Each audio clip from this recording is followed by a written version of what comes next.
merci d'être venu si nombreux pour cette première conférence de Sciences Po Forum pour l'année 2022-2023. Pour cette conférence inaugurale, je pense que vous le savez tous, nous avons l'honneur de recevoir M. Pascal Boniface, donc géopolitologue, fondateur et directeur de l'IRIS, grand think tank français consacré aux questions de relations internationales et de géopolitique, qui nous fait l'honneur d'être avec nous ce soir pour cette première conférence. Je vous propose de l'accueillir chaleureusement.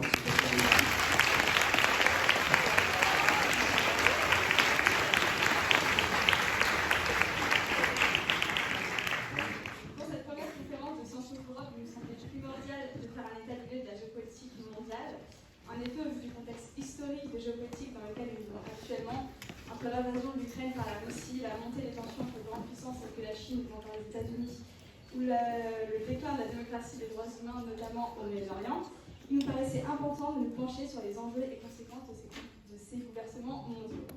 Donc pour nous éclairer sur ce monde en mutation et de comprendre à quoi la scène internationale de demain ressemblera, M. Boniface nous fait donc l'honneur d'être là pour répondre à ces questions d'actualité. Et la première question qui nous vient à l'esprit quand on parle de géopolitique actuelle est la situation en Ukraine. Donc, ce qui semblait être normalement une guerre éclair durant depuis plusieurs mois et la menace de l'arme nucléaire que Poutine a tendance à menacer est de plus en plus présente. Donc, est-ce que c'est une réelle menace et est-ce que Poutine ne serait pas juste perdu et perdre le contrôle et isolé?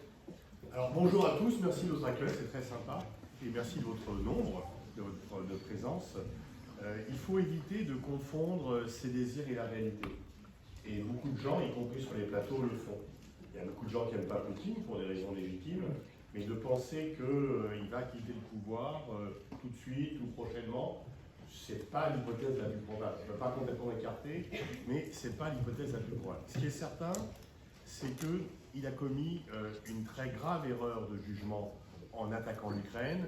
Il a commis une grave erreur de jugement en décrétant la mobilisation partielle, qui n'est pas vécue comme partielle par ceux qui sont concernés. Moi, je l'avoue, j'ai été surpris qu'il déclenche la guerre, parce que je n'y croyais pas, mais pas plus que la plupart des anciens ministres des Affaires étrangères français, pas plus que les 3 derniers ambassadeurs français à Moscou, pas plus que Hélène Karabankos et la plupart de ceux qui travaillent réellement sur la Russie, parce que ce qu'il a fait là, c'est l'inverse de ce qu'il avait fait pendant 20 ans.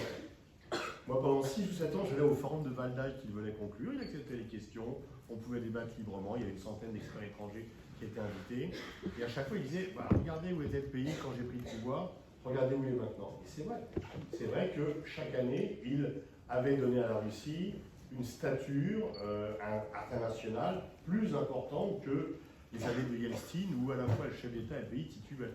Donc il avait redonné une fierté patriotique aux Russes. Il avait rétabli les positions historiques de la Russie et, disons jusqu'au 24 février 2022, la Russie pesait plus que son poids réel. On disait que c'est la nouvelle Mecque du Proche-Orient parce que les Russes parlaient aussi bien au Hezbollah, au Hamas, qu'à Israël, qu'à l'Arabie Saoudite, qu'au Qatar, qu'à l'Iran, etc. En Afrique, il reprenait pied, il était bien établi en Asie, etc. Et donc, il a commis une erreur parce que, triple erreur, je pense honnêtement que sa décision de reprendre la guerre, c'est une des conséquences du Covid-19. C'est-à-dire qu'il était de plus en plus isolé, il n'a vu personne pendant 2 ans, il a pu voyager et il a perdu une partie de ses capteurs.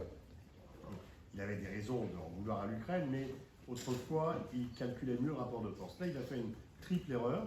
Il a surestimé l'état de l'armée russe. D'ailleurs, enfin, très franchement, quand je vois qu'on augmente tous les dépenses militaires par rapport à la menace russe, je dis, c'est pas sérieux. Les gars, ils sont pas capables de garder Kharkiv et ils viennent à Strasbourg. C'est pas sérieux. Ce n'est pas sérieux. Alors, il a surestimé l'armée russe, il a sous-estimé la résistance ukrainienne, notamment le fait national ukrainien, qui a dit non, c'est pas possible. Et il a aussi sous-estimé la solidarité du monde occidental à l'égard de l'Ukraine.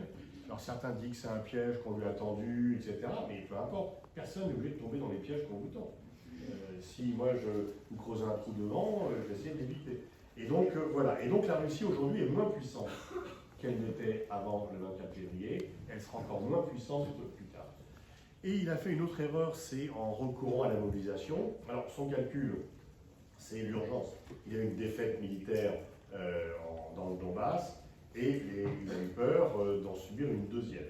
Donc il va envoyer pas forcément les gars qu'il va recruter maintenant, mais il va les placer pour pouvoir envoyer des professionnels dans le Donbass, à la place des gars qui vont garder les ponts, etc. Mais c'est une erreur parce que jusqu'ici, le pacte qu'il avait avec la population, d'une part, s'il mobilise, c'est une opération spéciale militaire. Quand on mobilise, c'est la guerre. Donc il avoue un peu son échec quand même. Et puis surtout, pour l'instant, le pacte qu'il avait avec les Russes, c'est, bon, on envoie, c'est un peu comme quand il y avait la guerre d'Indochine en France, on envoie des professionnels, ça ne regarde pas le pays. Là, si tu es concerné et que tu as quand même des chances assez fortes d'être tué ou handicapé à vie en allant en Ukraine, tu dis que ça vaut peut-être le coup de faire quelques années de tôle à la place, ou de partir. Et là, il y a les Russes en train de voter avec leurs pieds.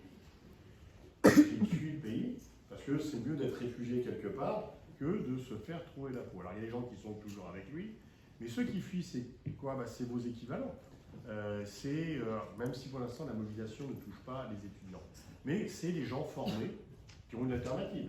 Déjà depuis le 24 février, il y a environ 200, 300 000, on ne sait pas trop, Russes qui ont fui la Russie parce qu'ils ne voulaient pas vivre dans un pays où on ne peut plus rien dire. Vraiment, on est retourné en termes de liberté à l'ère stalinienne. Il n'y a pas le goulag. Mais vous savez que le livre de Tolstoï a été rebaptisé Opération spéciale militaire et paix, puisque le mot guerre est interdit. C'est une blague, mais pour dire quand même le niveau un peu de répression qui existe, etc. Donc il y a des gens, tous les gens un peu mobiles, etc. C'est pas seulement qui regrettent le Starbucks, c'est qu'ils se disent je peux gagner plus, je peux bouger, là je ne pourrais plus partir en France, en Italie, quand ils se barrent. Et là il y a plein de gens qui ont fui déjà. Et donc ça c'est un appauvrissement de la Russie à court terme. Est-ce qu'il va recourir au nucléaire? Je pense que le nucléaire c'est du bluff. Et que le bluff, c'est quand tu as une condition de faiblesse. Tu bluffes quand tu n'as pas un bon jeu. Quand tu as un bon jeu, tu bluffes pas, tu montres tes muscles, etc. Et il l'a fait pour dire touche pas à la Crimée. Parce que les Ukrainiens qui au mois de mars étaient prêts à tout lâcher pour arrêter la guerre, maintenant se disent non seulement on va récupérer les territoires perdus depuis le 24 février, mais on va récupérer ceux perdus en 2014, la Crimée. Et ça, c'est impossible pour Poutine. C'est pour ça qu'il dit, alors le nucléaire, c'est fait pour les intérêts essentiels de l'État, la Crimée fait partie des intérêts essentiels de la Russie, mais la dissuasion ça existe, et d'autres sur les armes nucléaires. Donc normalement, tout devrait bien se passer. C'est-à-dire que normalement, il n'y aura pas de guerre nucléaire, et je prends assez peu de risques d'ailleurs à prendre ce pari, parce que s'il y a une guerre nucléaire, ni vous ni moi ne serons là pour la commenter par la suite, et donc on ne pourrait pas dire on reprocher d'avoir fait un pronostic pourri. Mais normalement, donc, ça va plutôt, on va sans... Et ceci étant, je crois que ce qu'on a entendu depuis quelques jours, Poutine va tomber, il va être renversé, honnêtement, je ne crois pas. S'il perdait encore plus de batailles militaires, il y aura peut-être une réorientation interne et des gens prennent le pouvoir. Mais si quelqu'un le remplaçait à Moscou, ça risque plus d'être quelqu'un plus brutal qui se dit quand même Poutine est mou du genou, il faut taper plus fort sur l'Ukraine. Il ne faut pas penser que l'équivalent de Mère Teresa ou même d'un nouveau Gorbatchev qui viendrait au pouvoir. Donc on risque plutôt d'avoir pire là-dessus. Et surtout, c'est que pour l'instant, l'armée russe a encore les moyens de résister et que la Russie s'affaiblit parce que les sanctions font mal à long terme, pas tout de suite, mais à long terme. Et ce qui est important aussi, c'est vraiment important que vous êtes quand même un milieu, je dirais, international, etc. Ne pensez surtout pas, comme certains disent encore, que la Russie est isolée. La Russie, elle est coupée du monde occidental. Mais elle n'est pas isolée. Parce qu'il y a une centaine de pays qui ont pas envie de se couper de la Russie. Surtout pour obéir aux Occidentaux. Donc il faut, et j'espère qu'on vous le dit ici, ne pas confondre communauté occidentale et communauté internationale. Parce que l'Occident fait partie du monde, il n'est plus le monde depuis une trentaine d'années. Il a été pendant 5 siècles, ok, mais il n'est plus le monde. Donc la Russie est affaiblie, elle est isolée, mais elle n'est pas encore vaincue. Je pense et je crains que cette guerre, sauf effondrement brutal de la Russie par une percée magique des forces ukrainiennes, mais là on voit qu'ils butent un peu, ils crament, etc., que ce conflit va durer au moins cet hiver.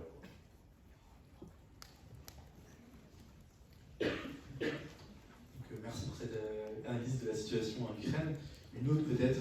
En fait, comme j'ai plus trop de voix, faites des questions longues. Des questions Pas de soucis. Donc peut-être une autre situation qui est assez inquiétante, ou en tout cas qui fait beaucoup parler en ce moment, c'est celle de la question de Taïwan. en Asie. Donc, il y a eu plusieurs parallèles qui ont été faits entre l'Ukraine et Taïwan. Donc, quelle comparaison, quelle analyse vous faites entre ces deux cas? Est-ce qu'on peut vraiment les rapprocher? Quelles sont les différences? Justement, les parallèles ne se rapprochent pas. Elles ne s'atteignent pas. Geoffrey avait dit cet ennui dont meurent les parallèles. Et effectivement, souvent on fait des comparaisons par approximation, par facilité, voire par paresse intellectuelle. Il y a effectivement, on voit les comparaisons Chine égale Russie, Taïwan égale Ukraine. Donc il y a un pays démocratique qui se bat pour sa liberté, il y a un gros pays dictatorial puissant qui veut le petit pays démocratique. Ça, c'est la ressemblance. Mais il y a beaucoup de différences. Alors, on peut dire aussi que Taïwan est aussi important pour la Chine continentale que l'Ukraine pour la Russie. C'est pas pareil, parce que Taïwan, ça fait partie vraiment, c'est l'Alsace-Lorraine, quoi, ça fait partie de l'Europe. Ça sera, c'est ce qui empêche encore le Parti communiste de dire qu'ils ont gagné, tant qu'ils n'ont pas récupéré tous les territoires qu'ils doivent contrôler. Là où commencent les différences, la première, c'est que Taïwan, comme vous savez, c'est une île. Donc il y a assez peu d'îles pour des frontières terrestres avec leurs voisins.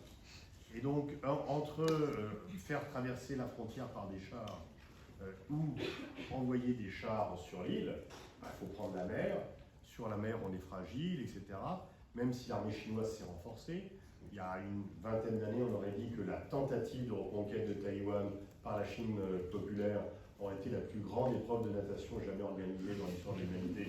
On n'avait pas le temps d'envoyer les soldats, ça c'est terminé, mais néanmoins, quand vous êtes sur un bateau pour aller envahir un autre pays, vous êtes fragile.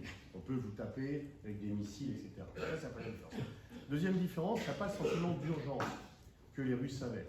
Poutine s'est dit, il a eu tort, mais il s'est dit, si je ne vis pas maintenant, l'Ukraine va rentrer dans l'OTAN. Donc il y a une porte qui se ferme, il y a une fenêtre d'opportunité qui va... Le Parti communiste chinois peut dire, bon, d'ici 2049, c'est le centième anniversaire de la prise du pouvoir du PC à Pékin, bon, on a le temps, quoi. Troisième différence, c'est que l'Ukraine économiquement, ça comptait pas trop pour la Russie. Taïwan pour la Chine, ça compte beaucoup. Et annexe dans cette troisième différence, c'est que même si Poutine a fait une partie de son succès public sur le fait qu'il a restauré l'économie russe, les Russes sont habitués à se serrer la ceinture.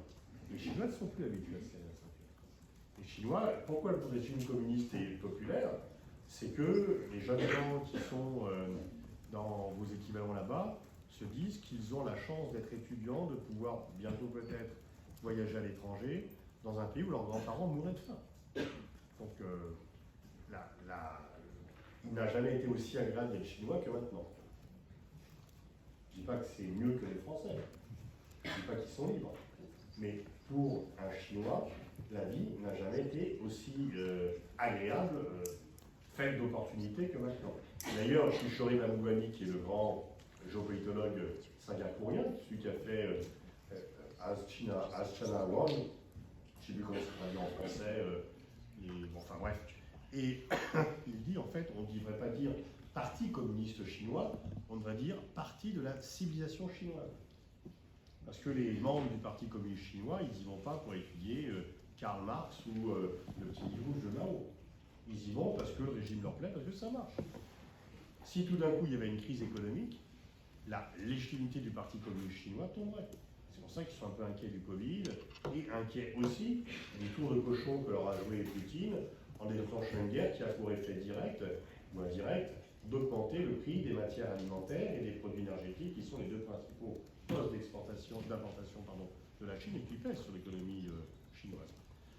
Et puis, donc ça c'est une troisième différence. Quatrième différence, Biden a dit que si la Chine attaquait Taïwan, les États-Unis réagiraient, alors qu'il a dit à Poutine, fais ce que tu veux en Ukraine, ça ne regarde pas.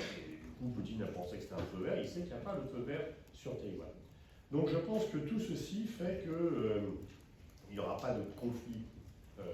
Alors il faut en même temps éviter les provocations stupides type Nancy Pelosi. Et là, enfin elle n'est pas stupide, mais elle est juste, elle n'a pas défendu l'intérêt national américain. Et je vais insister un peu là-dessus parce que c'est un bon exemple d'une posture qui ne conduit pas à un résultat, mais qui est faite juste pour prendre une posture. Tout le monde a salué le courage de Nancy Pelosi, formidable, bravo, quel courage. Elle a juste crispé les Chinois, rendu fragile un peu les Taïwanais. Du coup, les Chinois ont fait un blocus. D'ailleurs, à un tel point que ça n'a pas été remarqué par la presse française, c'est que le nouveau président sud-coréen, pourtant très pro-américain, contrairement à son prédécesseur du Parti démocrate, n'a pas voulu la recevoir quand elle est venue en Corée. Il s'est dit, mais elle a foutu le bordel. Elle est venue crisper les Chinois, donc ce n'est pas le moment de crisper les Chinois. Plus le fait que quand même, et on va prendre les gens pour les abrutis, au moment où Biden demande aux Chinois, séparez-vous un peu de la Russie s'il vous plaît, soyez dans notre camp, ou soyez moins solidaires de la Russie par rapport à l'affaire ukrainienne, on lui envoie Nancy Pelosi qui dit oui, Taïwan doit être indépendante, etc. Et comment voulez-vous que Xi Jinping applaudisse des deux mains? Donc voilà, c'est complètement contre-productif. Il faut se méfier des postures. Les postures, c'est l'exemple même d'un truc qui paraît comme ça, très noble, mais qui en fait, ce qu'il faut voir, c'est qu'est-ce qui améliore une situation. Comment on change une situation pour la rendre meilleure. Mais certains sont dans la posture uniquement pour faire parler d'eux. Donc du coup, Nancy Pelosi a eu son heure de gloire, elle est revenue au relais de son courage formidable d'avoir pris l'avion pour aller à Taïwan. Et ça a gêné, et ça a du coup un peu empêché quand même la Chine de se rapprocher un peu des États-Unis au moment où ils ont le plus besoin. Justement, vous parliez de la posture adoptée par l'administration Biden vis-à-vis de la Chine. Est-ce qu'on peut faire le lien du coup avec la rivalité entre les États-Unis et la Chine, dont finalement on parle un peu moins maintenant avec la guerre en Ukraine, et aussi est-ce que peut-être vous pouvez faire le lien avec les élections qui arrivent bientôt aux États-Unis, les midterms, et est-ce que tout ça, c'est des enjeux aussi nationaux, ça n'influence pas bien sûr dans les décisions qui sont prises par l'administration? Alors les midterms, elle était donnée perdue pour Biden, mais là, notamment la décision de la Cour suprême de dénationaliser la possibilité de se faire avorter a créé une mobilisation. Il n'est pas sûr que les démocrates perdent les élections. Mais sur les deux sujets, Chine et Russie, il y a un accord républicain-démocrate. Et puis le vrai problème, ça sera en 2024, pour savoir. Parce qu'il suffit que les électeurs de Wisconsin changent d'avis, on a de nouveau un Trump ou un autre. Mais quand même, on a peut-être intérêt à ne pas mettre tous nos œufs dans le même panier par rapport à ça. Mais j'en prendrai la comparaison que vous avez faite, qui est judicieuse dans la façon dont vous l'avez amenée. La guerre Russie-Ukraine, c'est pour l'an prochain, voire 2 ans. L'opposition Chine-États-Unis, c'est pour les 10 ou 20 prochaines années. C'est ça le vrai enjeu stratégique. Le vrai sujet géopolitique, c'est la rivalité entre la Chine et les États-Unis. Alors, les Américains nous disent aujourd'hui, oui, mais quand même, la Chine, c'est pas une démocratie, c'est pour ça qu'on s'oppose à la Chine. C'est évidemment pas du tout cette raison-là. C'est pas du tout la raison. Vous connaissez le proverbe chinois, quand le sage monte la lune, l'imbécile regarde le doigt. Et quand on montre le rapport de force, l'imbécile voit les droits de l'homme. Les droits de l'homme en Chine n'ont jamais, jusqu'il y a peu, gêné les Américains.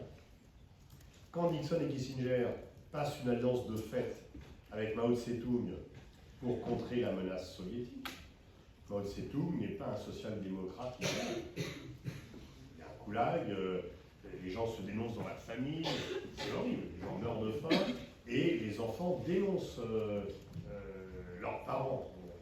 C'est vraiment... Donc, lorsque, dans les années 90, il y a un rapprochement États-Unis-Chine pour des investissements suite à l'ouverture des Defense Taiping, c'est juste après la phase Tiananmen. Et la Chine n'est pas une démocratie.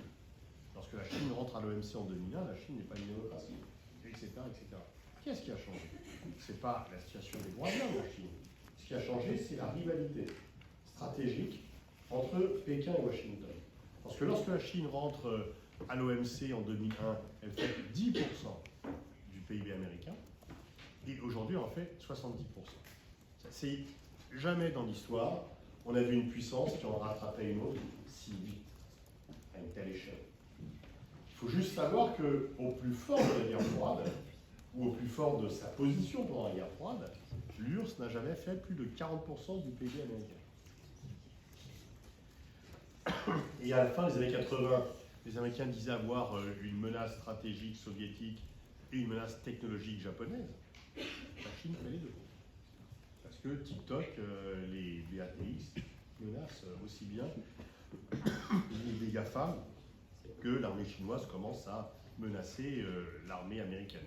Enfin, il faut quand même rester calme parce qu'il y a 200 milliards de dépenses militaires chinoises, il y en a à peu près 700 à 800 aux États-Unis. Il y a quand même encore un gars. Mais aujourd'hui, la question n'est pas de savoir si la Chine va dépasser les États-Unis, c'est de savoir quand est-ce que ça va survenir. Et probablement d'ici une génération. Très probablement avant 2049. C'est ça qui gêne les Américains. C'est ce qu'on appelle le piège de Thucydide. Le piège de Thucydide, c'est l'histoire des guerres du Péloponnèse, c'est que Sparte ne pouvait pas accepter la montée en puissance d'Athènes, et donc a fait la guerre pour l'empêcher. Enfin, les deux ont perdu leur statut, etc. Et voilà, là, il n'y aura peut-être pas la guerre, la différence c'est qu'il y a l'arme nucléaire. Mais en fait, le problème des États-Unis, c'est qu'ils voient la Chine les rattraper, que c'est inadmissible pour eux.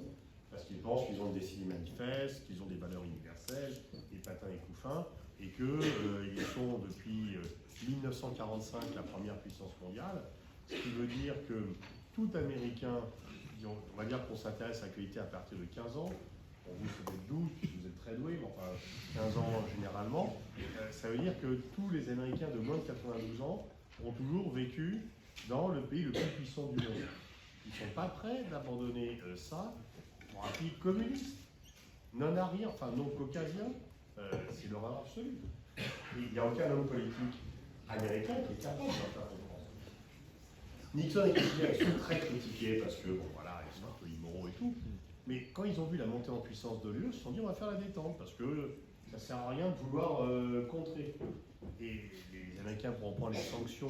Leur grande histoire d'alliance des démocraties contre l'axe des pays autoritaires, ça ne marchera pas. Ils vont peut-être réussir à nous enrôler, nous, Européens, et on sera les dindons de la farce. Mais les autres pays disent, bah non. Aujourd'hui, en Amérique latine, il y a plus de pays qui ont, en Amérique latine, il y a plus de pays dont les relations commerciales avec Pékin sont plus importantes qu'avec les États-Unis. Et même Bolsonaro, disait, vous allez voir, moi, quand je serai au pouvoir, tout va changer, etc. Et en fait, les Chinois font un tiers des investissements au Brésil et font un tiers des exportations brésiliennes. Donc, Bolsonaro, il est resté dans les BRICS, il n'est pas parti. En Afrique, la Chine est plus présente que les États-Unis. Donc, les pays ne vont pas obéir aux Américains en disant, bah non, en plus, les Chinois, ils offrent des infrastructures. Enfin, ils ne pas vraiment. Ils les prêtent, ils les construisent, ils empruntent, mais il y a eu, j'ai vérifié parce que je n'y croyais pas au départ, un coup de fil entre Trump et Carter quand Trump était président. Et parce que Carter avait soutenu Trump dans ses sommets avec Kim Jong-un. Il ne pouvait pas négocier de grand-chose, mais Carter, il fait dès que tu peux négocier, tu négocies, etc. Et donc, quelqu'un très à gauche comme Carter qui qui soutient une politique de Trump, c'était un peu improbable. Donc Trump l'appelle pour le remercier, etc. Et Carter dit, vous savez, moi j'ai été président quand on a ouvert les relations diplomatiques avec la Chine, c'était en 1979. Voilà. Depuis, la Chine n'a jamais été en guerre. Nous, tout le temps. Chaque année. Tout le temps. Donc, voilà. Et les Américains offrent des guerres, les Chinois des infrastructures. Bah, pour beaucoup de pays, c'est vite choisi. Donc, le fait, en plus, pour beaucoup de pays, le fait sur un régime autoritaire, bah, aussi. Donc, ça ne va pas les effrayer. Et puis, au moins, les Chinois ne leur donnent pas des leçons de morale qui, pour ensuite, par ailleurs, ne pas soi-même appliquer des principes qu'on revendique haut et fort. Donc, tout ceci fait que le fait de dire attention, la Chine est une dictature, ne vous brûlez pas les ailes à ses côtés, ça ne risque pas de marcher comme argument. D'accord, merci beaucoup pour toutes ces précisions. Pour changer un petit peu de sujet et passer dans la géopolitique du sport, concernant la Coupe du Monde au Qatar ou encore les JO d'hiver en Chine, la question qui vient tout à l'esprit, c'est participer. Est-ce que ça veut dire cautionner ce qui est une littérale aberration au niveau écologique ou au niveau des droits humains? Je crains de ne pas être appelé par Didier Deschamps dans ce débat communiste sa liste. Donc pour moi, la question du boycott ne se pose pas beaucoup. De même, je n'ai pas été dans la délégation olympique à la Chine et c'est vieux, un débat avec Robert Ménard, à l'époque président de Reporters sans frontières. C'était pas le maire d'extrême droite qu'il était. Et en 2001, on attribue les Jeux Olympiques à la Chine. Tout de suite, il demande le boycott. Et dans un débat, je dis, mais dans quelle discipline vous participez c'est quoi vos disciplines sportives? Je vois que les artistes qui demandent à boycotter tel événement sportif ne disent pas, surtout, vous n'exportez plus mes films et mes bouquins dans tel pays. C'est toujours le sport qui est visé. C'est toujours le sport, parce que ça traduit un mépris traditionnel d'une partie des élites pour le sport. Bon, je veux dire, de deux choses l'une. Soit le Qatar est un pays horrible. C'est un pays qui a ses avantages, ses défauts, mais soit c'est un pays vraiment horrible. C'est pas la Coupe du Monde qu'il faut boycotter, c'est le Qatar. Le Guardian a dit 6500 ouvriers morts sur les chantiers. Le chiffre n'est pas confirmé par l'OIT, mais bon, sur 10 ans, mais c'est pas dans les stades. Quand les bonnes âmes vous disent, mais si vous allez assister à un match, vous allez marcher sur les cadavres des ouvriers morts, mais à ce moment-là, dès que tu atterris au Qatar, tu marches sur les cadavres. Tu as aussi des gens qui sont morts en continuant à l'aéroport, des gens qui sont morts en continuant à l'hôtel. Donc, soit le Qatar est un pays horrible, et il ne faut pas aller au Qatar du tout. Il faut arrêter de leur racheter du gaz, et arrêter de leur vendre des Airbus. Si on commence par le Qatar, la liste des pays qui sont dans la même situation est assez longue. Et donc on risque de se retrouver un peu.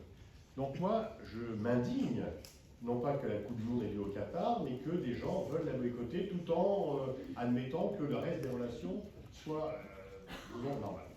En fait, le parallèle que l'on peut faire, c'est que le Qatar veut exister par la géométrie du sport. Et un peu comme l'Uruguay qui est un petit pays coincé entre deux grands, le Qatar est un petit pays coincé entre deux grands, je dis, par le sport, on peut exister comme l'Uruguay pour la première Coupe du Monde de 1930. Je pense que ce qu'ils ont mal calculé, les Qataris, c'est que la visibilité apportait également des inconvénients.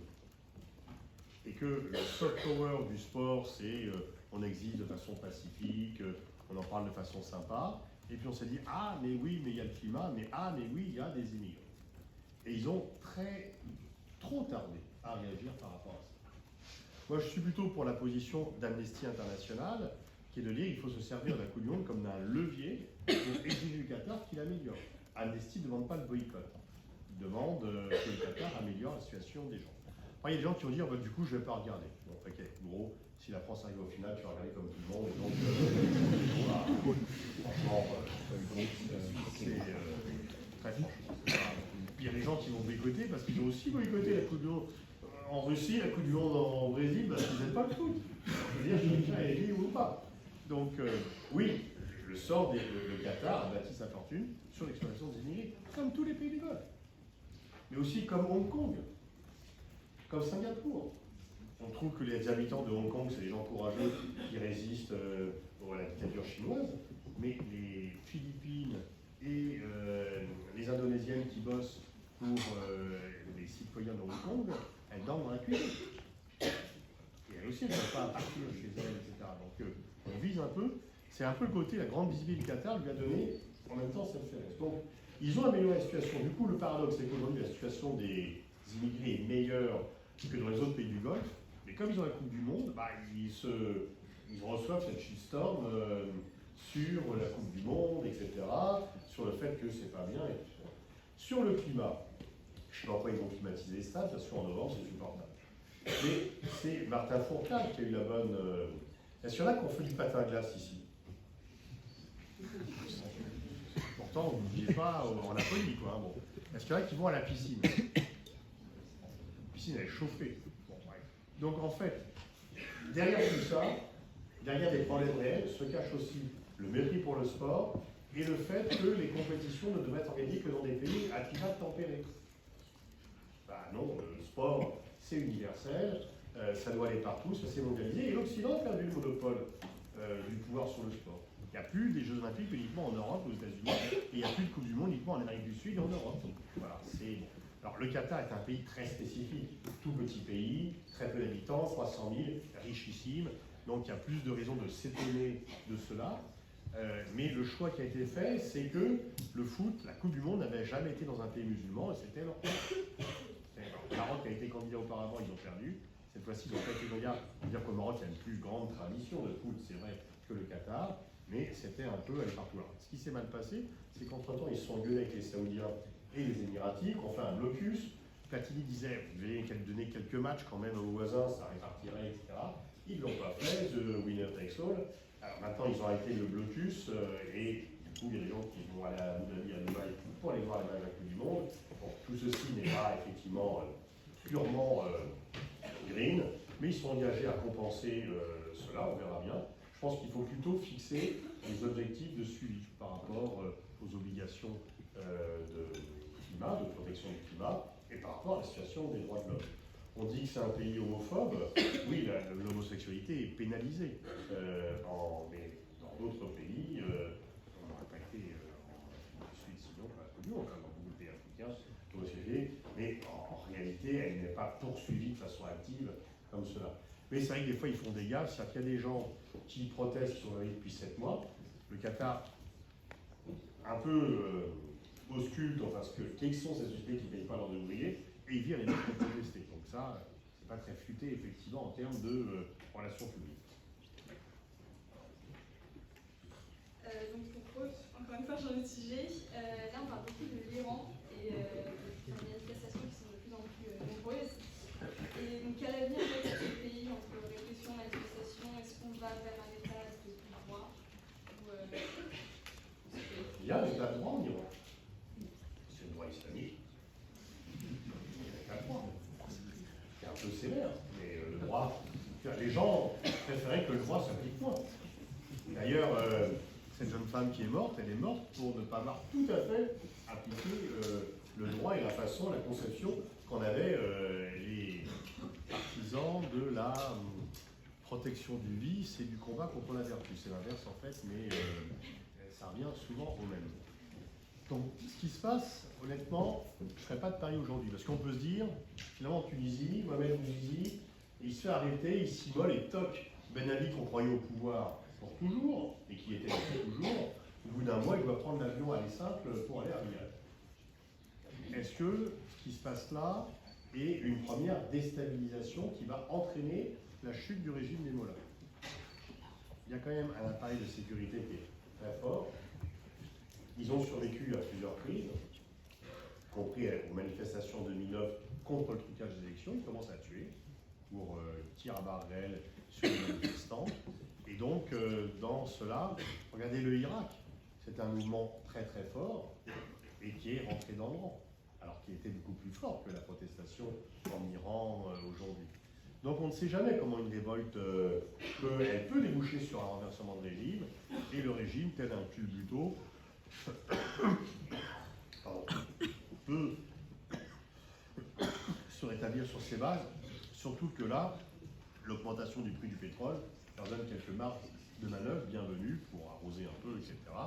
Mais c'est vrai que la jeunesse iranienne ne supporte plus ce régime. C'est qu'il y a une fracture générationnelle par rapport à ça. Ça, c'est clair qu'il ne durera pas éternellement, mais les chutes de régime peuvent durer longtemps. Je ne vous pas trop, hein, mais bon. Non, mais merci pour cette analyse. Peut-être une question un peu de synthèse. Maintenant, on a parlé de la Chine, de la Russie, du Qatar, de l'Iran. On a l'impression que ces dernières années, en fait, c'était de bonnes années pour les dictatures, on va dire, et de moins bonnes pour les démocraties, de manière générale, si on caricature un petit peu. Et donc là, en parallèle, on observe un petit peu une montée aussi des populismes et des autoritarismes dans le monde, en Afrique, en Amérique latine, etc. Donc, est-ce que vous pensez qu'il y a une tendance de fond comme ça qui se joue un peu dans la nation nationale, et si oui, qu'est-ce que ça peut laisser présager pour le futur de la géopolitique? Bon, on pourrait ajouter à votre tableau pas très enthousiasmant que les démocraties se portent mal. Quand même l'assaut sur le Congrès le 6 janvier, c'est quand même inquiétant. Le fait, les élections d'Italie hier, c'est pas réjouissant. Orban, la Pologne, etc. Et puis des coalitions fragiles en Allemagne, en France. Enfin, il n'y a pas de pouvoir fort au sens positif du terme démocratique. On ne voit pas un leader d'un pays démocratique capable de, disons, de créer un mouvement une ascension, d'assumer un leadership. Pas Biden. Bon. Alors Biden, lui, c'est formidable pour lui parce qu'il n'a pas fait pas grand-chose, mais on a oublié Kaboul. Tous les Européens ne jurent que par la protection américaine. Et il est redevenu le leader du monde occidental, mais un monde occidental un peu réduit aux acquis. Il y a eu une grande période de progrès de la démocratie, les années 80, les années 90, le début de ce siècle. Là, il y a un recul. Il y a un recul, il peut y avoir des bonnes nouvelles. Il y a quand même des bonnes nouvelles au Mexique, des bonnes nouvelles en Colombie et au Pérou. Peut-être une bonne nouvelle dimanche prochain ou dans un mois au Brésil. Mais c'est vrai que la démocratie est en recul. Je pense que c'est une phase. Mais en même temps, on ne voit pas que dans des pays comme par exemple l'Indonésie, elle est bien implantée. C'est quand même le 5e ou 6e pays du monde en termes de population. Il y a quand même des progrès dans les pays africains, il y a plus de démocratie qu'auparavant.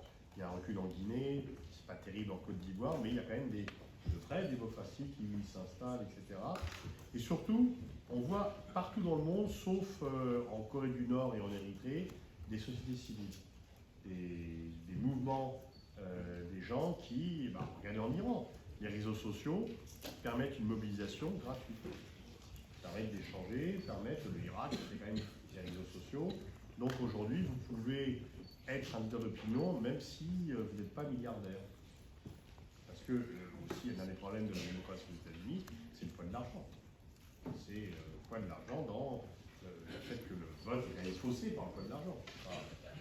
Donc, vous voyez, il y a quand même des motifs d'espoir et il y a effectivement des pouvoirs forts, des démocraties dites illibérales qui se sont renforcées, mais en même temps, ça continue un peu à pousser et c'est par phase, quoi. C'est que je pense quand même que la situation n'est pas, elle est parfois un peu glauque, mais elle n'est pas délicieuse.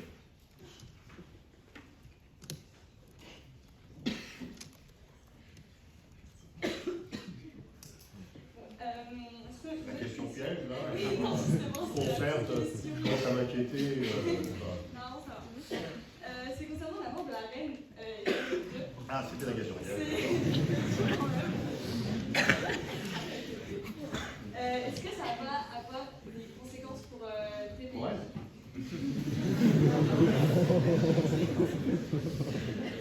Pour les pays qui participent au Commonwealth, est-ce que peut-être qu'ils doivent être plus indépendants ou est-ce que ça va avoir aucun impact pour ça? Bon, alors c'est une question qui est très sérieuse en réalité, si ça concerne. Enfin, je sens quand même un peu le goût du people. Vous avez votre mug à l'effigie d'Elisabeth II Donc, il y a deux choses. Il y a les pays qui ont désormais le roi comme chef d'État et les pays qui ont le Commonwealth.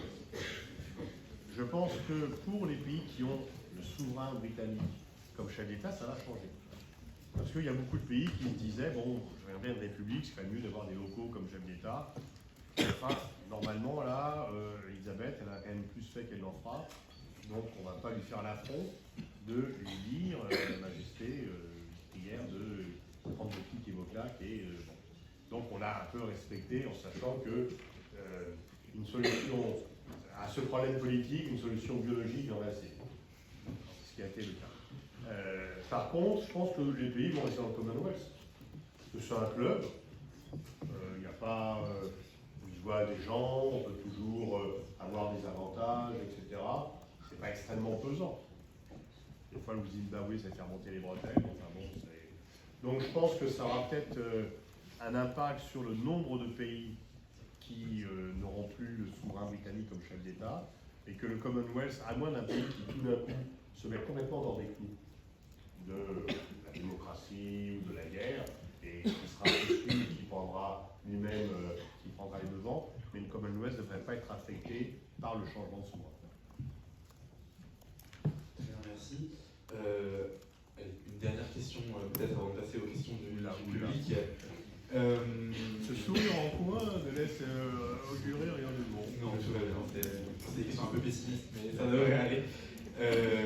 Bon, ça va échapper à personne, bien sûr, les conséquences des enjeux climatiques et environnementaux qui se font de plus en plus ressentir. Donc peut-être, rapidement, est-ce que vous pouvez essayer de manière synthétique, nous expliquer un petit peu comment ça va se passer, de quelle manière ça va influencer la géopolitique, l'impasse un peu dans laquelle on a l'impression qu'on est en ce moment vis-à-vis de tout ça? Et est-ce qu'il y a un espoir que ça se débloque?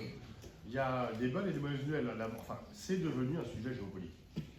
C'est-à-dire, rappelez-vous qu'en 2007, Al Gore a eu le prix Nobel de la paix.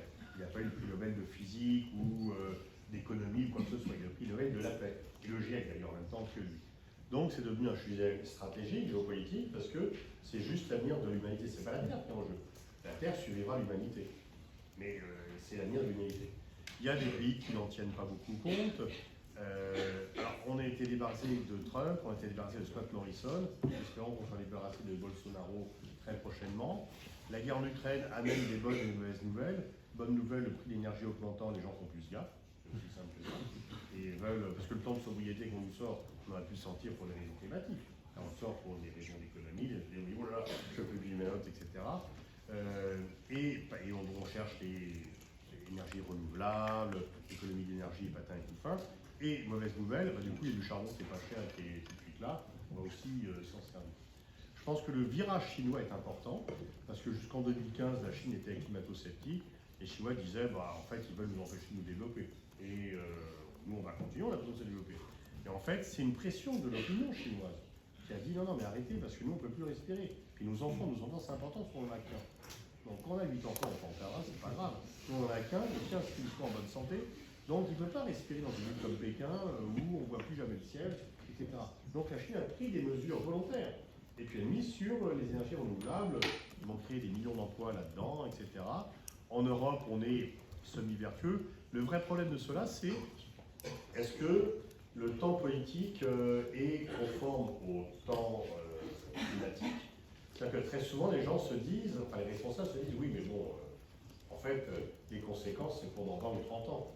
D'ici là, c'est pas après moi le déluge, mais un peu, je serai plus au pouvoir. Par contre, je prends des mesures restrictives qui vont me coûter un point de croissance avant mon élection de l'an prochain, ou avant que même dans les pays dictatoriaux, les gens râlent quand même un peu quand ça ne marche pas. Donc en fait, c'est un défi de long terme, et par rapport à une sorte de triomphe du court-termisme qui marche de plus en plus, mais les gens sont de plus en plus conscients. Moi, je constate que votre génération est vraiment... moi, je me fais engueuler par mes enfants si je fais le con là-dessus, quoi. C'est pas... il y a vraiment un comité politique extrêmement sévère. Et donc, les nouvelles générations sont conscientes, à juste titre, parce que c'est vous qui allez vivre plus longtemps que nous. C'est vous qui allez ramasser la merde si on laisse la merde s'installer. Donc, c'est beaucoup plus de problème que le mien, là, c'est un côté. Et donc, je pense qu'il y a des pressions, et tout ça se résoudra par les pressions de l'opinion, par le fait qu'il y aura de vraies pressions sur les autorités, etc. Et je pense quand même qu'il y a une prise de conscience qui n'existait pas. Bon, tout le monde est d'accord quand même que c'est le résultat de l'activité humaine et qu'il faut se dépêcher. Parce que là, on se plaint d'avoir des réfugiés, quand il y a 1 million de réfugiés à la suite des guerres, le jour où on aura 50 millions de réfugiés climatiques, ça sera un peu plus compliqué à gérer. D'accord, merci. Donc merci pour ce petit tour d'horizon très rapide. Forcément, on est contraint par le temps, malheureusement. Du coup, maintenant, je propose de passer aux questions du public, de l'audience. Il y a déjà des questions. Du coup, on va passer les micros à Tom et Chloé qui vous les suivront. On va prendre une question à la fois. Et M. Boniface répondra à un maximum dans le temps imparti qui nous reste. Ils vont revenir pour deux.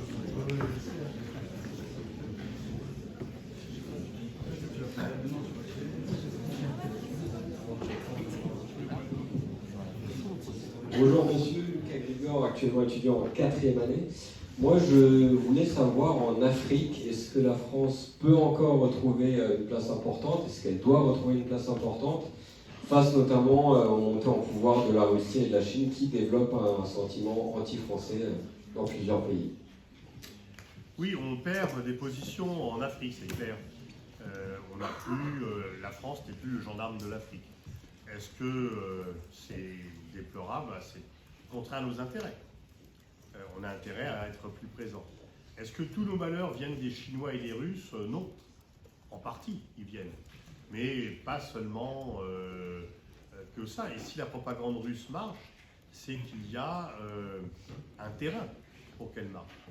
Et donc le fait, comme le font des fois trop les responsables, y compris Macron dans son discours devant les ambassadeurs à la fin du mois d'août, de dire oui, on est victime de la propagande russe, il n'y a pas que ça. Et il faut aller un peu plus dans la réflexion pour voir. Le premier truc, c'est pas uniquement l'histoire coloniale, c'est l'histoire coloniale. Bon, c'est que il y a une plus grande concurrence en Afrique. Auparavant, l'Afrique était isolée, notamment dans les années 90, après la chute du monde bipolaire. Depuis, il y a les Turcs, il y a les Chinois, il y a les Japonais, il y a les Brésiliens, il y a les Émiratis. Tout le monde veut aller en Afrique. Il y a 54 voies, il y a plein de matières premières, il y a des idées qui se développent. Donc voilà, on n'a plus cela. Je pense aussi que nous ne sommes pas suffisamment cohérents et qu'on est un peu le cul entre deux chaises, de plaider pour « ah non, on ne fait plus de sommet France-Afrique, on fait des sommets Afrique-France ». Je ne suis pas sûr que ça suffise à changer. On confie un rapport à Achille Mbembe, qui est l'intellectuel un peu contestataire, c'est une bonne chose, mais après on va aux obsèques d'Idriss Déby. Et donc, par exemple, le fait de dire non mais la junte malienne, ils sont illégitimes, on ne leur parle pas, ils prennent le pouvoir par la force, et de se rendre aux obsèques d'Idriss Déby, et les gens disent bon donc il y a des dictateurs qui sont halal et d'autres qui ne le sont pas. Donc on est encore quand même avec des pouvoirs comme Paul Biya, qui doit être au pouvoir depuis les années 80, Sassou Nguesso kiffe, donc on est coincé entre des liens avec des pays, c'est plus tout à fait la France-Afrique, mais enfin ça y ressemble un peu, des pouvoirs qui sont jugés illégitimes et qui sont jugés proches de nous. Et bien sûr, on se dit oui, mais on ne peut pas couper de ces pouvoirs parce qu'on déciderait nos intérêts. Donc, mais sur le long terme, les gens nous en veulent. Au Mali, je pense qu'au Mali, il fallait intervenir, il fallait se barrer juste après. Parce qu'on a soutenu Ibeka, qui était corrompu, mais on le soutenait en disant oui, il a été élu, donc on ne peut pas, puis si on le change, on va dire que c'est nous, on ne peut pas le faire. Mais du coup, les gens ont associé la présence d'Ibeka au pouvoir et je suis en France. Et en plus, ils ont dit, ben, en fait, les Français, ça fait 10 ans qu'ils sont là, ils n'ont toujours pas gagné la guerre. Donc, j'ai fait un débat sur Al Jazeera, j'hallucinais, avec un universitaire malien, le type nous racontait tout. La France organise des attentats, ils sont là parce qu'ils veulent rester, etc. Enfin bon, il y a quand même des dizaines de soldats qui se sont fait trouver la peau pour ça. Donc, il y a vraiment du délire là-dessus, mais c'est vrai qu'une présence militaire, la présence militaire accueillie en libératrice dans un départ est considérée assez rapidement comme occupant après.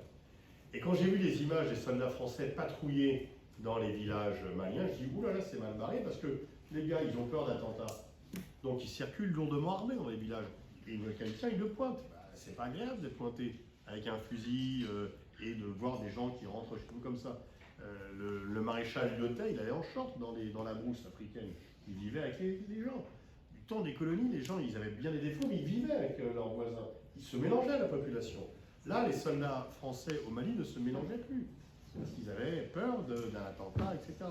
Donc tout ça, c'est un engrenage. Je pense que l'opposition ne sont pas complètement perdues en Afrique, mais de toute façon, il y a de la concurrence, il y a de la concurrence partout. Et c'est normal. Mais il faut peut-être qu'on prenne, et Macron a fait une erreur en disant qu'il ferait que France 24 mobilise plus. Et France 24 dit, ben, nous, on n'est pas là pour mobiliser au sein de la France. Et en plus, aller dire aux Africains que France 24 c'est la voix de la France, ils vont regarder autre chose. C'est pas du tout comme ça qu'il faut faire. Donc il faut aussi, au lieu de se lamenter, il faut aussi s'interroger sur les causes du déclin de notre influence en Afrique. Merci beaucoup. Bonjour.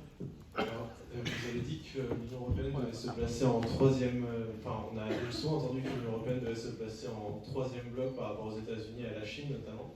Comment pensez-vous justement qu'elle doit se placer dans le paysage géopolitique actuel ?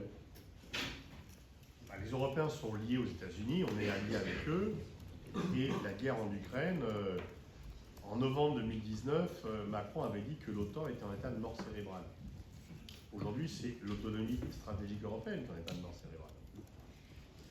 Tous les pays européens disent heureusement qu'il y a les Américains pour nous protéger de la menace russe. Je pense que cette menace est inexistante dans sa possibilité d'atteindre les pays européens, mais ils le pensent tous. Et des fois, les perceptions créent des réalités supérieures à la réalité. c'est le cas là.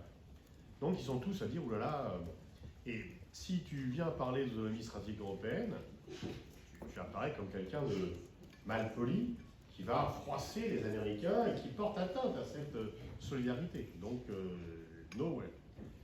Les gagnants de cette guerre en Ukraine, c'est la Pologne et les Pays-Bas, c'est pas la France et l'Allemagne. Donc, le projet d'autonomie stratégique européenne, il est pour l'instant en difficulté. Par contre, beaucoup de pays européens ont des intérêts en Chine, notamment l'Allemagne. Ah, ils disent, bon, il faut qu'on fasse attention, on ne va pas toujours investir dans les pays dictatoriaux, mais enfin, Mercedes, ils vendent plus de voitures en Chine qu'aux États-Unis. C'est bon, aussi. Là, pour l'instant, Biden est arrivé en 2020. Attendez, il a été élu en novembre 2020, pardon, en 2021, l'été 2021.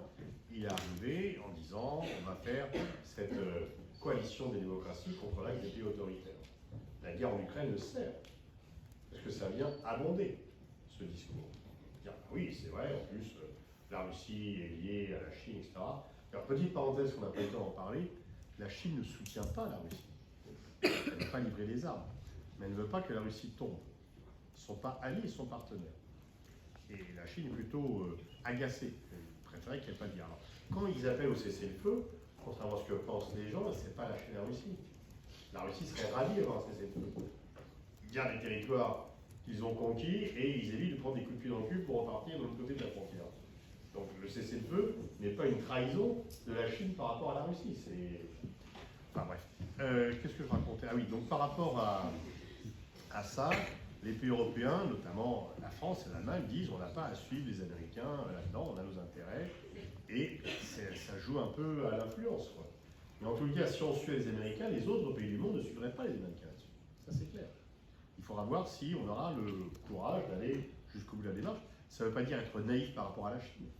Il faut défendre nos intérêts et puis éviter qu'ils nous piquent des trucs, rééquilibrer le commerce, éviter que la Chine puisse acheter des entreprises en Europe et que les pays européens soient toujours limités dans ce qu'ils peuvent acheter en Chine. Et ça, tout ça, c'est vrai.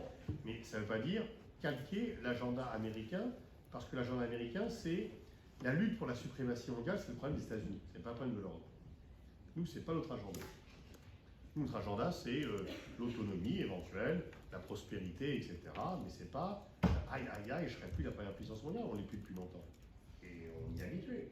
Donc, et puis, il y a aussi un problème, c'est qu'est-ce qui va se passer si un républicain façon Trump revient au pouvoir. Donc, on n'est pas à l'abri de cela. On n'est pas à l'abri. Donc, de toute façon, il faut qu'on se prépare quand même à être autonome. Et autonome ne veut pas dire être hostile. L'autonomie s'oppose à la dépendance. C'est pas bon. Et nous, on est shooté à la dépendance américaine. Depuis la Seconde Guerre mondiale, depuis la création de l'OTAN, on ne pouvait pas se défendre contre l'Union soviétique. On a rendu les clés du camion aux États-Unis. Quand on pouvait commencer à le faire, les autres pays européens disent non, non, nous préférons rester sous domination américaine, c'est plus tranquille, etc. Et en fait, on est dépendant, et l'OTAN est une machine à consensus qui écrase, les gens sont toujours ensemble, ils sont dans un sort de malabiotique où tout le monde pense la même chose, ils font des plans jusque dans la cafétéria pour lutter contre la menace russe, et ils pensent tous la même chose. Et quand nous, on est réintégrés dans l'OTAN en disant, en fait, les envies des militaires ou l'état-major de l'OTAN, ces militaires sont plus totalisés qu'ils vont franciser l'OTAN. Donc on subit. On voit le nombre de colloques. Moi, la plupart de mes collègues sont très pro-américains parce qu'ils sont toujours des colloques, l'OTAN à la croisée des chemins, etc., le renouveau atlantique, bon, il y a tout un système très au point. Le soft power américain est quand même sans commune mesure par rapport à ça. Et donc, les Américains veulent nous faire croire qu'on a besoin d'adhérer à leur campagne anti-chinoise, mais une fois encore, eux, ils ont un problème, pas de droits de l'homme. Parce que, regardez, Joe Biden dit MBS, j'en vais en faire un paria, parce qu'il a tué Ramal Khashoggi. Bon. Il a tué 100 000 Yéménites, mais apparemment, ça compte moins qu'un journaliste bien introduit dans les cercles du pouvoir à Washington. Honnêtement, parce qu'on ne parlait que de Jamal Khashoggi. Et puis, on coupe les achats pour des raisons morales. On dit on ne va plus acheter du gaz et du pétrole à un pays qui fait la guerre, donc on arrête tout. Et que fait Biden? Il va à Canossa, plutôt à Riyad, et voir MBS. Donc les arguments moraux, moi je m'en méfie toujours. parce qu'ils sont souvent que le voile d'intérêt géopolitique.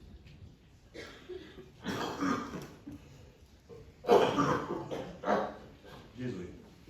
Alors, encore une minute à tenir. Bonjour.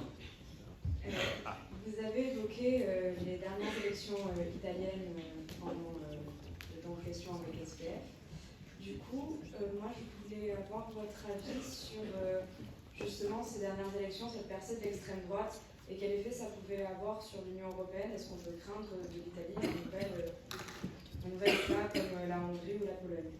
Pas très clairement, et c'est un pays fondateur, c'est quand même la troisième économie de l'UE, donc c'est extrêmement grave. Bon, on a fait pas mal d'erreurs par rapport à l'Italie, on les a un peu laissé tomber, et puis ils ont fait une coalition, Draghi n'a quand même pas été jusqu'au bout de la démarche, mais c'est grave parce que c'est enraciné, enfin, je veux dire, de voir quelqu'un qui est plus... Déjà, Berlusconi, c'était quand même un peu la catastrophe. Salvini, c'est encore plus la catastrophe. Mais là, Meloni, c'est encore pire, quoi. Donc, alors, au sens, ils ne vont pas rétablir le fascisme. Ils ne vont pas venir arrêter les gens pour les envoyer en tôle. Ils ne vont pas exécuter les opposants. Mais c'est un climat détestable. C'est un climat de haine, un climat anti-européen. Et effectivement, après, quand on va la ramener sur le thème de nos valeurs, les gens nous renvoient ces exemples à la figure. Donc, est-ce que la coalition va... Bon, au moins, l'avantage, c'est que c'est souvent le bordel. Donc, est-ce que la coalition va tenir très longtemps? Est-ce que tous ces gens-là ne vont pas s'engueuler et puis ensuite disparaître, etc. Mais il y a une fragilité italienne. Enfin, en même temps, on ne peut pas être très fiers, nous, en France, de la situation politique pour dire qu'on est vertueux et qu'on a des leçons à donner, quoi.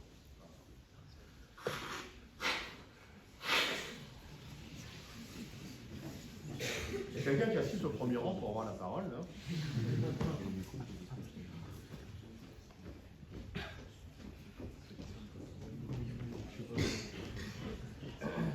Micro, photo, là, t'as tout, là. Ok, ça fonctionne.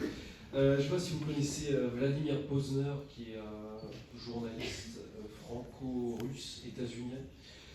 Donc, il y a 3 ans, il affirme lors d'une de ses conférences à l'université de Yale que le Poutine qu'on connaît actuellement n'était pas le même fin des années 90 jusqu'à 2008, quelque chose comme ça, et que ça aurait été l'Occident qui aurait provoqué un changement chez Poutine en isolant d'une certaine manière la Russie et en ne l'incluant pas, considérant la Russie comme puissance régionale et plus comme une grande puissance mondiale. Il n'y a pas que lui qui dit ça. Ouais. Il y a plein de gens qui disent ça.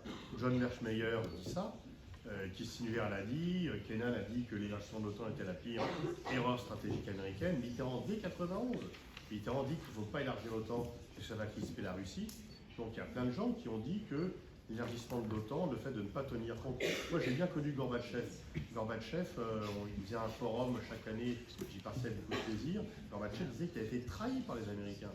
Parce qu'il avait donné tout ce qu'il pouvait donner, réunification allemande, participation, pas protéger l'Irak pendant la guerre du Golfe, etc. Et que les Américains, quand ils ont empoché tous ces avantages, ont laissé tomber. Et qu'il y a un certain nombre de trahison. Et Gorbatchev critiquait la politique intérieure de Poutine, mais avait, par exemple, approuvé l'annexion de la Crimée. Il ne s'est pas exprimé sur la fin de ses jours. Je pense qu'il aurait condamné la guerre parce que Gorbatchev n'a jamais voulu utiliser la violence. En fait, il y a deux narratifs par rapport à ça. Tu as les Polonais et les Baltes, et disons, les 3/4 de la presse française qui disent, mais de toute façon, dès le départ, Poutine, c'est un assassin, etc., un KGB, tout ce que tu veux, et donc on n'aurait jamais dû parler avec lui. Et d'autres qui disent, mais en fait, on n'a jamais pris la Russie comme un véritable partenaire. Et au départ, il demande des choses, en 2003, il refuse la guerre d'Irak comme nous. En 2002, il soutient les États-Unis dans la guerre en Afghanistan, etc. Il signe un pacte avec l'OTAN.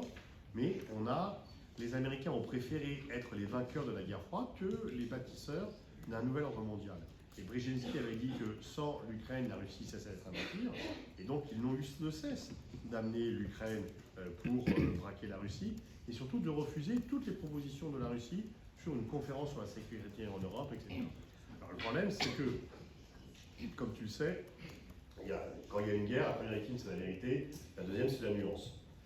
Moi, quand je vais dans les médias, je continue à dire qu'on peut dire à la fois qu'on a perdu la Russie, c'est qu'on a commis des erreurs, l'Occident a commis des erreurs à l'égard de la Russie, mais que ça n'excuse en rien la guerre que Poutine, et encore moins les crimes de guerre que Poutine commet. Mais il est certain qu'on a commis des erreurs avec la Russie. Il faudrait mieux éviter de commettre les mêmes à l'égard de la Chine. Parce que ça serait un autre morceau, ça, par rapport à la question précédente. Mais effectivement, Poutine a... Vous connaissez toutes ces phrases très connues de la plus grande catastrophe géopolitique du XXe siècle, c'est la disparition de l'URSS, où celui qui ne regrette pas l'URSS n'a pas de cœur, mais celui qui veut la recréer n'a pas de tête. Mais il y a une autre phrase de Poutine qui traduit bien son état d'esprit, qui est de dire la grande erreur des Russes est d'avoir fait, après la fin de la guerre froide, d'avoir fait confiance dans les Occidentaux. La grande erreur des Occidentaux, c'est d'avoir pris cette confiance pour de la faiblesse. L'ancien ambassadeur de Russie en France, Alexander Orlov, a écrit ses mémoires et il raconte qu'en 93-94, il était à Moscou au ministère comme diplomate. Et Boris Yeltsin voulait virer Kozyrev, qui était le ministre des Affaires étrangères, c'était nul, etc. Clinton l'a appelé, disant non, c'est un bon partenaire, gardez-le. Donc voilà, il y a eu quand même des années où on a. Il n'est pas faux de dire qu'on a humilié la Russie dans les 90, il n'est pas faux aussi de dire que les Russes se sont humiliés eux-mêmes en mettant Boris Yeltsin au pouvoir et en laissant les oligarques piller le pays. Merci beaucoup. Est-ce qu'il reste des questions de ce côté-là? S'il vous plaît. Une demoiselle de préférence pour rétablir la parité du temps de parole. S'il vous plaît. Merci.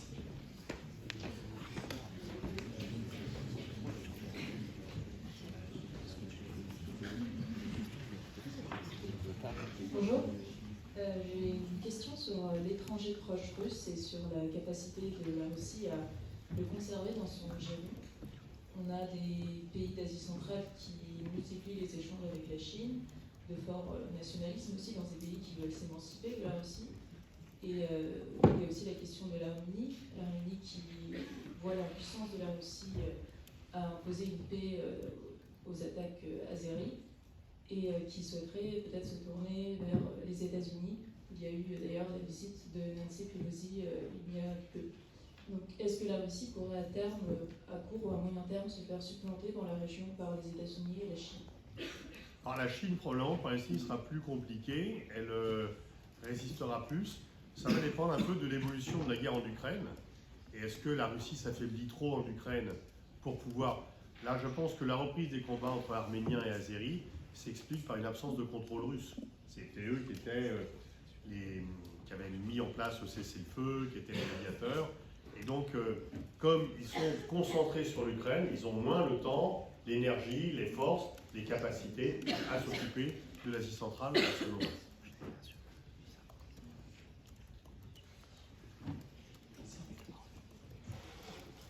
Alors bonjour, j'aurais voulu savoir si vous pensiez qu'en sachant que l'intelligence artificielle est aujourd'hui un grand enjeu de développement dans le monde d'aujourd'hui, si vous pensiez que la France peut vraiment encore se positionner comme le leader européen, même après l'échec du plan calcul, il y a ça déjà quelques années. C'était avant, mais enfin c'est une référence effectivement.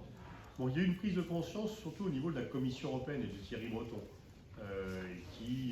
l'Europe a pris conscience du retard qu'elle avait. Il y a beaucoup de méthodes qui se développent en France. C'est vrai que l'un des problèmes de la France, c'est qu'on a une des meilleures écoles de mathématiques. Mais les gens s'en vont parce qu'ils n'ont pas des perspectives professionnelles et qu'ils savent que s'ils partent ou maintenant, s'ils partent pour les succursales de boîtes américaines ou chinoises qui sont en France, ils auront pas seulement à être plus payés, mais ils auront plus les moyens de travailler. Ils auront des enjeux plus importants. Donc il faut vraiment préserver cela. Cédric Villani avait fait un rapport là-dessus. Le temps qu'il fasse son rapport, il y avait deux membres de son équipe qui s'étaient barrés. Donc c'est un enjeu, mais au moins il y a une prise de conscience au niveau des institutions françaises et des institutions européennes qu'il faut mettre l'accent dessus. Et là, vraiment, qu'il faut, se protéger, d'où la réglementation Digital Act Service, etc., Digital Market Act. Il y a donc le fait de ne plus être les naïfs par rapport aux GAFAM et de développer nos propres champions. Bonjour. Vous considérez que la reprise des hostilités en Arménie, c'est une conséquence de la guerre en Russie. La Russie était aussi présente dans d'autres conflits. La reprise des hostilités, où ça? En Arménie et l'Azerbaïdjan. La Russie était aussi présente dans d'autres conflits, je pense à la Syrie ou à la Libye. Est-ce qu'on peut penser que du coup, prochainement, on reverra une reprise des hostilités dans ces États? Ils n'ont jamais cessé. En Syrie, la Russie, Bachar el-Assad contrôle 70% du territoire syrien, et encore 30% qui échappent à son contrôle et qui continueront à l'échapper quelque temps. Les Russes laissent environ 5000 soldats, une trentaine d'avions, et quand ils avaient fait ça, avec un coût minimum, ils ont dit, regardez, nous, on soutient nos alliés. Moubarak a fini dans une cage, alors que c'est le meilleur allié des Américains. Kadhafi a été buté dans un tuyau alors que c'était l'ami des Français. Nous, quand on a des alliés, on les garde. Et alors nous, on est effrayés du soutien à Bachar, mais dans plein de pays, il y a quand même les Russes, c'est solide, c'est bien, quoi. Donc en Libye, ça s'est jamais vraiment arrêté. Mais nous-mêmes, on a joué sur les deux camps, sur les autorités désignées par l'ONU et sur le maréchal Haftar, qui a foutu la Libye pas possible. Donc on n'est pas très clair non plus là-dessus. Donc les Russes continuent à jouer leur rôle en Libye et en Syrie. Sans le soutien russe et iranien, Bachar serait tombé. Mais le soutien iranien est essentiel pour garder l'accès au Liban, du côté iranien. Et les Russes se disent qu'ils n'en sont pas au point d'avoir besoin de ces quelques soldats présents en Syrie pour les rapatrier.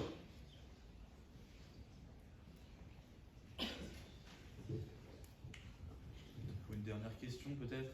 Une dernière question.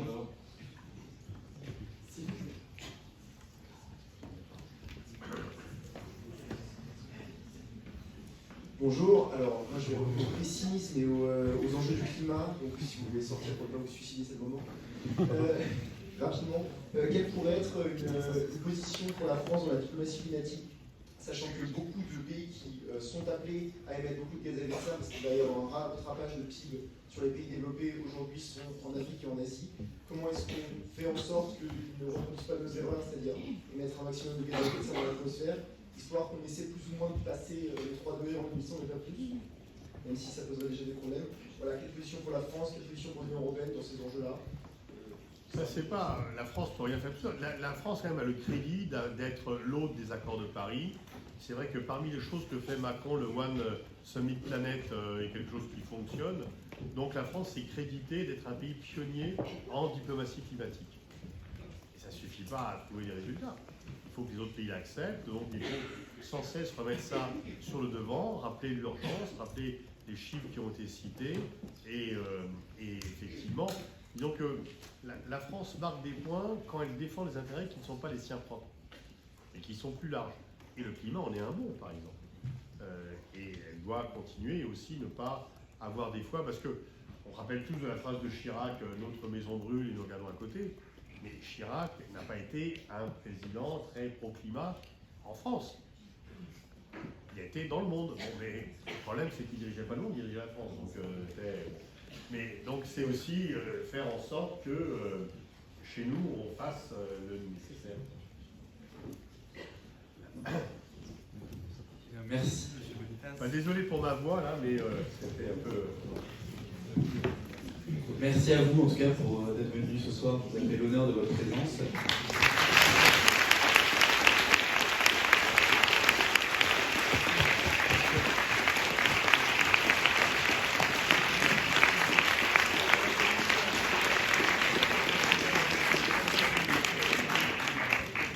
Merci, bonne continuation, bonne année, puisque c'est le début de l'année.